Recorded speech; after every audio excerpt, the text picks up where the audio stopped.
Então tem que chegar um pouquinho para lá. Isso. Desliga, não fica rodando. Levanta um pouquinho. Foi.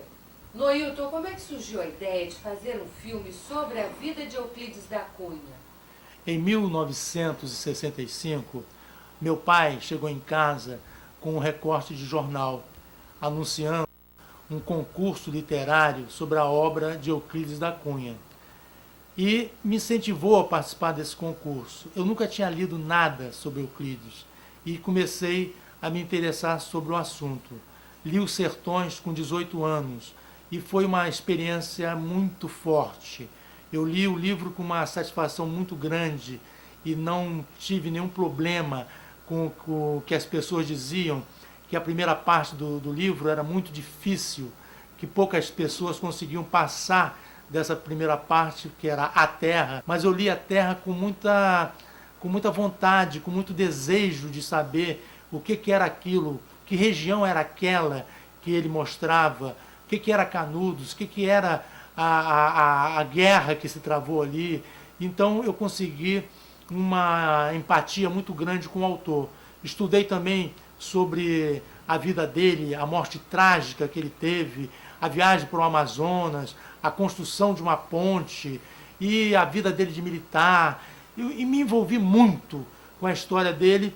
E quando terminou esse concurso, eu ganhei o concurso, ganhei o primeiro lugar desse concurso nacional promovido pelo Ministério da Educação e Cultura. Olha, daí, do concurso que você ganhou até chegar no roteiro, deixa eu falar. foi uma grande viagem.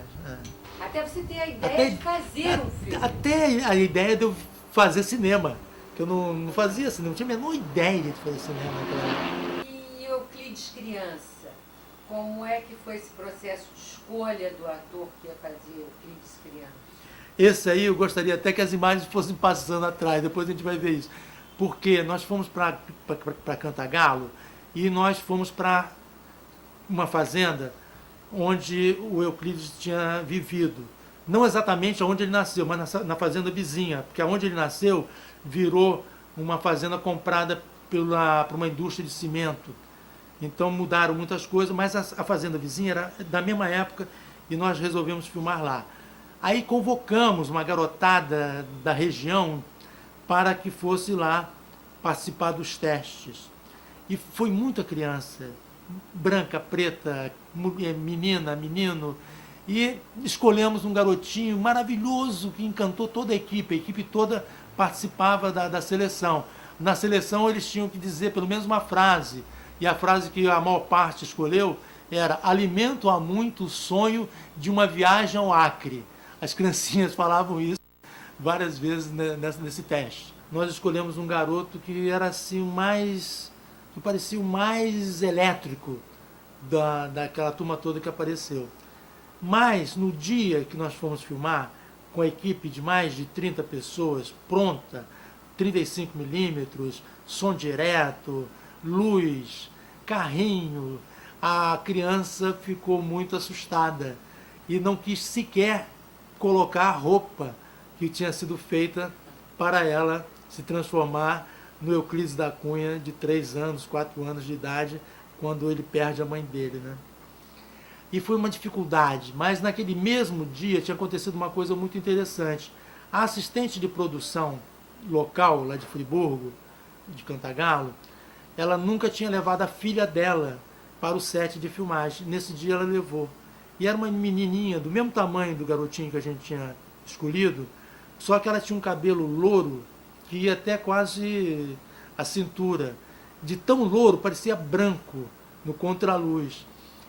E eu fiquei olhando para aquela menina assim, eu falei, chamei a assistente, falei, olha, no assistente de produção tem que resolver os problemas de uma produção.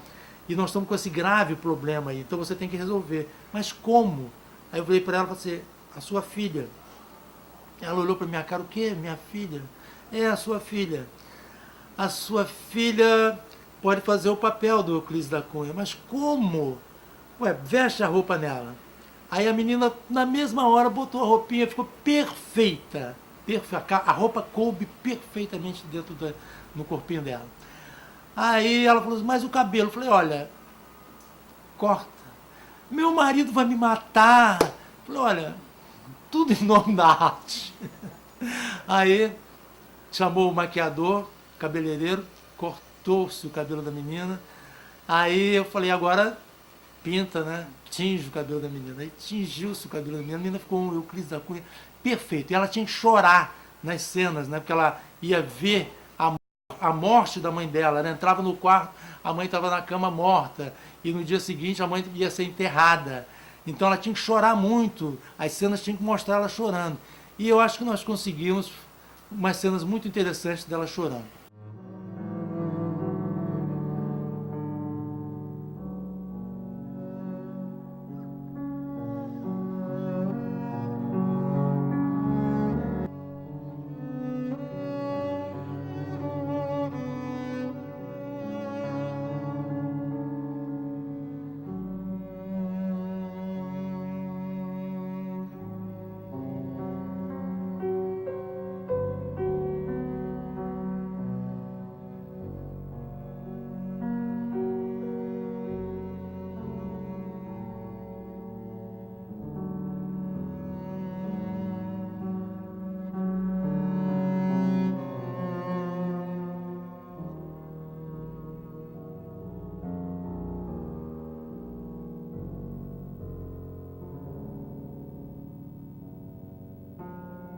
Você não vai contar como essa menina chorou?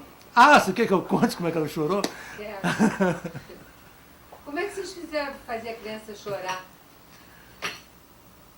A mãe da criança ficava atrás da câmara com a mamadeira. E ela olhava aquela mamadeira e queria tanto aquela mamadeira, chorava, eu quero mamadeira, mamãe, mamãe, mamãe, mamãe. E fizemos isso várias vezes, em vários momentos, para poder fazer com que ela chorasse com tanta autenticidade. Eu não gosto de contar isso não, porque daqui a pouco o Serviço de Proteção às Crianças pode criar um problema para o filme. Como é que foram as filmagens em Canudos? Eu consegui filmar em 86 e 87, a infância e os momentos da criação dos Sertões. Depois o filme ficou paralisado totalmente, porque quando entrou o Collor, eu tinha um contrato assinado com a Embrafilme, e a Embrafilme foi totalmente aniquilada pelo governo Collor, e eu perdi totalmente o contrato que eu e fiquei totalmente transtornado durante muitos anos, não quis nem pensar no filme. Mas acontece que em 2000, eu demorei esses anos todos sem tocar no filme. Chegou na Embrafilme o embaixador Arnaldo Carrilho, vindo, ele era embaixador na Indonésia e foi chamado pelo César Maia, quando o César Maia ganhou pela primeira vez o governo do Rio, em 90, 2000, prefeitura, 2000 e tem que ver depois essa data. E ele convidou o embaixador Arnaldo Carrilho para ser o diretor da Rio Filme. E o Arnaldo a gente se encontrou um dia na rua, ele olhou para minha cara e falou assim, Noilton, vem cá, quando eu saí do Brasil há 14 anos atrás, você estava filmando a saga de Euclides da Cunha. Você já terminou aquele filme? Eu falei, não terminei. Então você faça o favor de me procurar, que nós vamos ter que terminar esse filme. E ele diz que o filme, na época ele dizia que o filme era muito importante, porque era um filme que eu mexia muito com os brios brasileiros em relação ao conhecimento que o brasileiro precisa ter sobre a América Latina, essa integração latino-americana, que Euclides da Cunha já trazia cada vez mais à tona, né? Importante também, não só pelo drama tornado tragédia entre a Ana e o Euclides, mas ele é importante politicamente, e de modo que é um filme diplomaticamente muito válido, ele tem uma importância política. Inclusive está enquadrado dentro da prioridade 1 do governo do presidente Lula, que é a prioridade sul-americana. Aí ele me deu um pequeno apoio e com esse pequeno apoio eu resolvi fazer as cenas da Bahia. Por quê? Ainda considerando dentro do espírito do filme, que eu não pretendia fazer nada de cenas de guerra. Nunca teve em roteiro nenhum a pretensão de mostrar a guerra de Canudos, porque eu considero guerra igual, seja na Conchinchina, seja no Iraque, seja em Canudos, seja qualquer guerra, ela vai mostrar aquela mesma coisa, bomba explodindo, um pedaço de gente para um lado, sangue, e eu não queria mostrar nada disso no filme. Então a opção era mostrar o Euclides da Cunha descobrindo os sertões, adentrando os sertões, subindo pelos riachos, vendo a caatinga, descobrindo as pessoas que viviam lá. Tem uma passagem no livro Sertões que ele diz que ele encontra no meio daquele deserto canudense, ele vê ao longe a figura de uma criança. Ele se aproxima e aquela criança é meio espantada em ver um jornalista de terno e gravata no meio daquele sertão, passa a ser o melhor confidente dele. Começa a explicar as pedras, começa a explicar as flores, as árvores, e vai dando para ele a dimensão de que era aquilo. Ele descobre os sertões, ele passa a descobrir os sertões para o brasileiro, para o mundo inclusive, né? Porque ele dá essa dimensão nacional e mundial dentro do livro que ele escreveu. Por meio dos olhos de uma criança. Por meio dos olhos de uma criança. Então eu comecei a viajar nessa possibilidade de mostrar Canudos através apenas desse caminhar dele pelo sertão. A guerra, obviamente, tem que aparecer no filme de alguma maneira. E eu acho que ela vai aparecer através das fotos que sobreviveram contando essa história, fotos maravilhosas, documentando a guerra, né? Que eu tenho uma participação especial do fotógrafo Evandro Teixeira, que faz o papel desse fotógrafo, que documentou, que eternizou Canudos de uma maneira muito clara. Quem vê aquelas fotos tem a dimensão da guerra. Não precisa fazer como hoje, né? Que mostra a guerra pela internet, pelo satélite, você vê na sua televisão em casa. Ele mostrou com dezenas, 30 ou 40 fotos, ele consegue mostrar hoje a força que teve aquilo em 1897, apenas alguns anos depois que a República foi implantada, para o impacto que aquilo causou no Brasil. A dimensão da tragédia você consegue através dessas fotos. E através dessa... Tem um momento que eu gravei lá do Euclides desesperado, o Euclides Breno Moroni, correndo pelos sertões, que eu quero fazer isso ralentadamente, botar ele bem desesperado, e fogo, e lua cheia, e bomba, sei lá, e as fotos intermeadas. Eu já fiz um primeiro ensaio disso, que eu acho que agora tem que ser desenvolvido. Tem que ser uma parte do filme bastante eloquente. Ela não pode ser uma brincadeirazinha gráfica. Ela tem que passar a dimensão daquilo. Pode entrar talvez textos falando, como nós fizemos no Xingu talvez, em reverberações, falando sobre o horror da guerra naquele momento crucial do filme. O filme vai ter que ter, mesmo esse nosso filme agora, ele vai ter que ter altos e baixos para que a condução narrativa seja interessante para o espectador. E vai ser meio documentário, meio ficção. Eu acho que a gente vai fazer uma coisa tipo um rio que vai recebendo afluentes e vai caminhando até desembocar numa coisa que mostre para o espectador, o estudante, o universitário, o leigo, quem foi Euclides da Cunha. Capítulo Amazônia. Amazônia. Eu, fazendo as pesquisas para fazer o filme sobre Euclides da Cunha, eu decidi que eu gostaria muito de ir nos lugares onde ele passou. Então eu fui a São José do Rio Pardo, eu fui a Cantagalo, eu fui ao Sertão e tinha que chegar à Amazônia nos lugares por onde ele passou. E chegando lá, eu fui ao Acre. Chegando no Acre, eu cheguei numa comunidade chamada Colônia 5000, que é uma colônia que trabalha com um ritual religioso com o Santo Daime e com a Santa Maria. E essa comunidade, quando eu cheguei lá dentro, eu comecei a ver que o padrinho Sebastião, um ser magnânimo, de barba longa. Ele, para mim, era um Antônio Conselheiro hoje.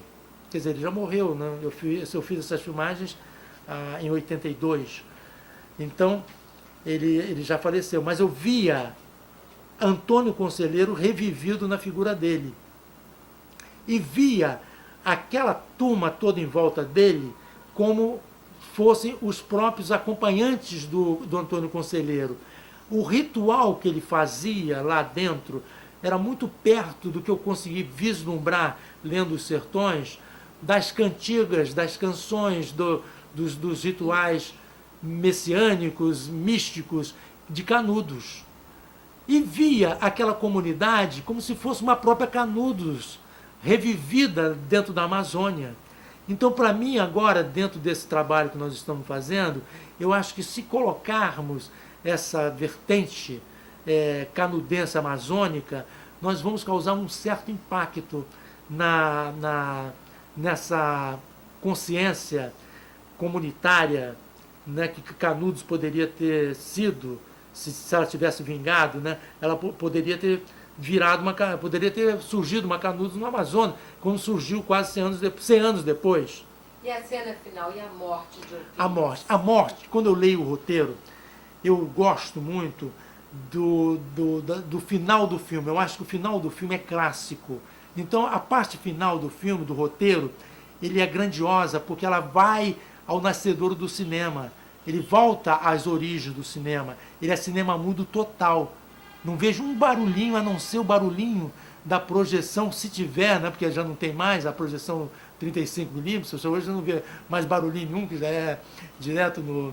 Mas vamos dizer que somente aquele ambiente da sala de cinema vai passar a tensão dele chegando lá na Piedade, que ele vai morrer no bairro da Piedade, no Rio de Janeiro, em 1909, no dia 15 de agosto, um domingo chuvoso. Então o roteiro vai contando isso milimetricamente, até ele bater na porta da casa onde está a mulher dele com o amante. E ali vai se desfechar, vai ter o desfecho, né, da tragédia, que já era uma tragédia anunciada. Então isso tudo em cinema mudo, e quando ele cai morto, é como se a câmera estivesse entrando, antes dele morrer, nos últimos momentos dos olhos dele ainda latejando, né? Como se a câmera tivesse entrado no cérebro dele, como tem aquele filme que o cara entra no cérebro. Então, ele mexe lá nos neurônios, entra dentro dos neurônios. Exatamente. Entra no cérebro dele, nos neurônios dele, e dentro dos neurônios dele estão passando todos os filmes da vida dele simultaneamente. Se nós conseguirmos dar esse epílogo, mostrando cenas da infância, cenas da morte, cenas do Canudos, cenas da Amazônia, nesse final, eu acho que a gente consegue, pum, dar um final e pá, termina o filme.